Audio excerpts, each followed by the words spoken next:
আজকে মজার একটা খাবার বানাবো। তো এখানে আলু আর ডিম লাগবে। আর এই খাবারটা ছোটকাল থেকেই আমার মা বানাতো দেখতাম। আর সবাই দেখতাম যে কারাকারি করে খেত, মানে এতটা পছন্দ বাসার সবাই। আর আজকে আমি অনেকদিন পর এটা বানালাম। তো এখানে আমি মানে দুইটা আলু প্রথমে নিয়েছিলাম, পরে একটা আলু নিয়েছিলাম।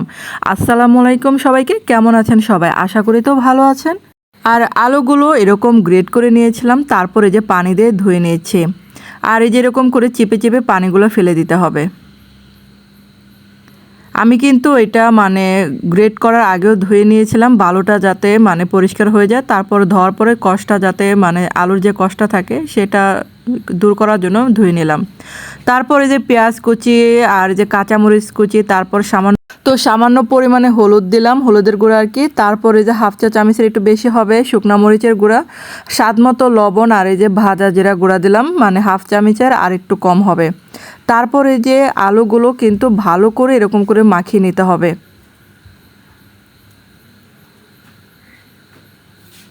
আর এটা যে গ্রেট করার সময় যে মিহিটা থাকে কাটাটা, সেটা দিয়ে কাটতে হবে। তারপর এখানে আমি দুইটা ডিম দিব। আর আমার চ্যানেলে যদি আপনারা নতুন হয়ে থাকেন, চ্যানেলটাকে সাবস্ক্রাইব করে পাশে থাকার অনুরোধ রইল, এবং সাথে যে একটা বেল আইকনটা আছে সেটা ক্লিক করে দিবেন, তাহলে আমার প্রতিদিনের ভিডিও নোটিফিকেশন পেয়ে যাবেন আপনারা সহজে। তারপরে যে আরেকটা প্যানে তেল দিয়ে দিলাম।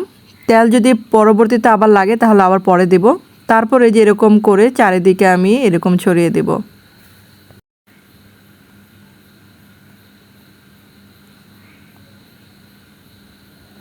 তারপর এটা কিন্তু 3-4 মিনিটের জন্য আমি ঢাকনাতে ঢেকে দেব, যাতে আলুগুলো সিদ্ধ হয়ে যায়। আর চুলার আঁচটা তো একদম মানে মিডিয়াম আঁচে আমি রেখেছিলাম। তারপর হচ্ছে এখন উল্টানোর পালা। আর এটা ভাঙলেও কোনো সমস্যা নেই, কারণ হচ্ছে এটা একজন খাবে না, এটা মানে কেটে কেটে খেতে হবে।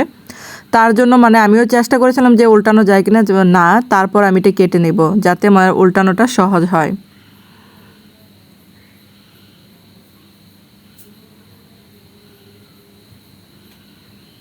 তারপর দেখেন উল্টানোটা একদম সহজ হয়ে গেছে। আর এটা চাইলে আপনারা যদি মানে সময় বেশি থাকে তাহলে অল্প অল্প করে দিয়েও ভাজতে পারেন। আমার যেহেতু মানে সময় নেই, খাবারের টাইম হয়ে গেছিলো, আমি তাড়াতাড়ি করে একসাথে ভেজে নিয়েছিলাম। আর এই যে ওই সাইডটা মানে তেলটা কম হবে ভেবে আর একটু তেল দিলাম। আর চুলার আঁচটা মিডিয়াম আঁচেই রেখেছিলাম। তারপর এই যে হয়ে গেছে। আর এটা কিন্তু গরম গরম ভাতের সাথে খেতে দারুণ লাগে। তো যারা খান নাই এভাবে, তারা একবার হলেও ট্রাই করবেন। আর সাথে একটা শুকনা মরিচ নেবেন, আর কিছুই লাগবে না। আর এটা যেদিন আমাদের বাসায় বানানো হয় সেদিন কিন্তু মানে পাতিলের ভাত একদম শেষ হয়ে যায়, মানে এতটা পছন্দ করে এটা। তো আমার মেয়েরা দেখেন এটা দেখে মানে খেতে বসেছে, এমনি কিন্তু সহজে খেতে বসে না। তো ধন্যবাদ সবাইকে ভিডিওটা দেখার জন্য।